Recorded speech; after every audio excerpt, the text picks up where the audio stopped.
Olá, pois é, nos últimos dias a gente viu o Bitcoin cair e de repente muitas daquelas vozes mais otimistas da internet simplesmente ficaram quietas. Mas por trás desse silêncio tem uma história macroeconômica muito clara, muito poderosa se desenrolando.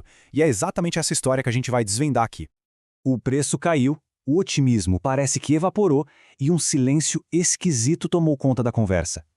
A pergunta que não quer calar é: o que de verdade está acontecendo? Porque isso não é aleatório, não. Existe uma causa raiz, um motivo principal, e é isso que a gente vai investigar a fundo agora. Ok, vamos mergulhar nisso. O ponto de partida de toda essa pressão no mercado tem nome e endereço. É a política monetária do Federal Reserve, o Banco Central dos Estados Unidos. É lá que tudo começa. Em termos bem simples, o Fed está pisando no freio da economia de propósito. Ao manter os juros lá em cima, o dinheiro fica mais caro. E essa ação, que o objetivo é controlar a inflação, acaba gerando consequências que se espalham, sabe, por todo o sistema financeiro global. E o que acontece quando o dinheiro fica mais caro? Bom, os investidores começam a fazer uma conta bem simples. Eles olham para os títulos do governo americano e pensam: peraí, por que eu vou arriscar em algo super volátil se eu posso ter um retorno bom, garantido e seguro? Esse pensamento faz o que os economistas chamam de custo de oportunidade disparar. E talvez o mais importante, aquele rio de dinheiro barato que alimentou os mercados por tanto tempo, bom, ele começa a secar.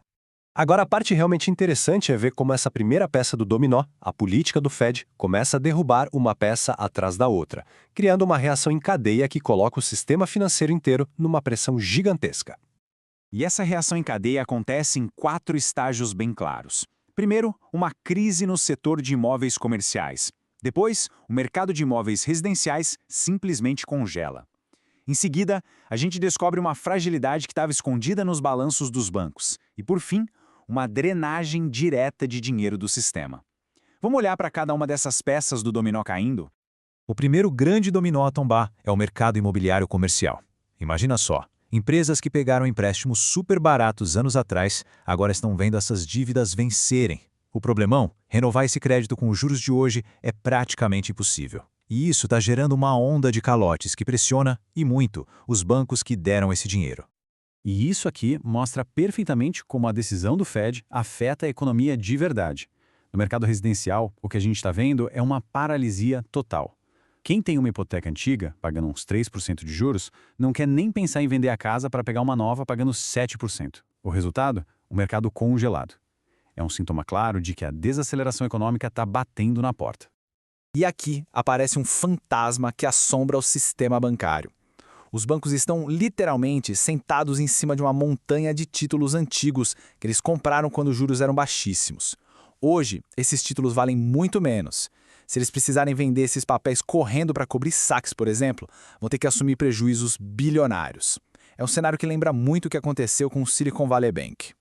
Ok, e agora vamos ver como essa pressão toda ainda se intensifica com um mecanismo bem direto. Pensa na TGA, a Conta Geral do Tesouro, como se fosse a conta corrente do governo americano.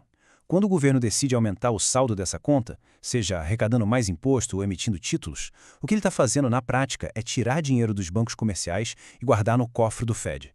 É como se o governo estivesse aspirando os dólares do mercado, deixando menos dinheiro disponível para todo o resto.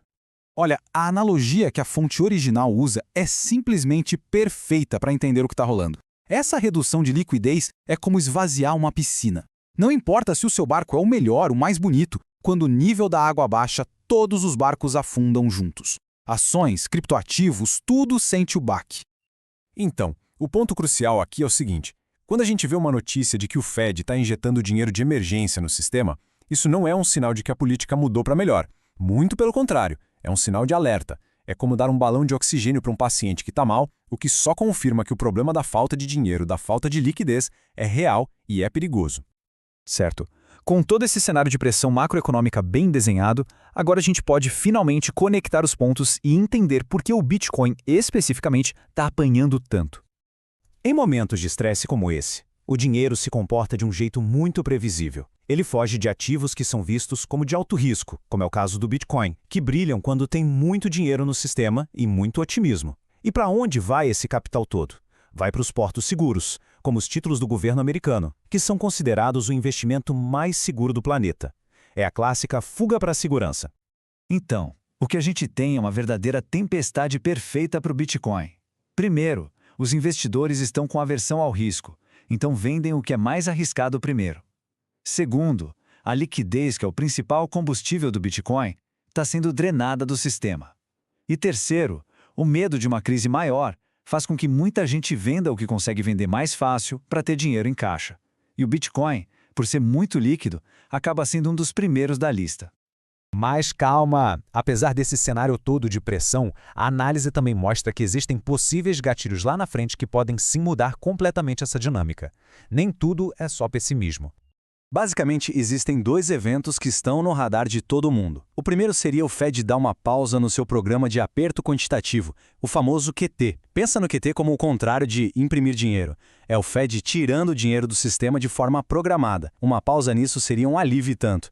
O segundo evento seria um movimento da China injetando dinheiro na própria economia, o que poderia respingar positivamente no mundo todo. E só para ter uma ideia do tamanho disso, uma pausa no QT significaria que o Fed deixaria de tirar do sistema o equivalente a 1,1 trilhão de dólares por ano. É um alívio de pressão de proporções gigantescas. O que a gente está vivendo agora é exatamente essa fase de transição, que é dolorosa, é volátil. O mercado está sendo puxado para os dois lados. De um lado, o medo imediato da falta de dinheiro. Do outro, a esperança de que os bancos centrais vão ter que agir em breve. E o Bitcoin, por ser super sensível a esses fluxos, sente cada puxão desse cabo de guerra.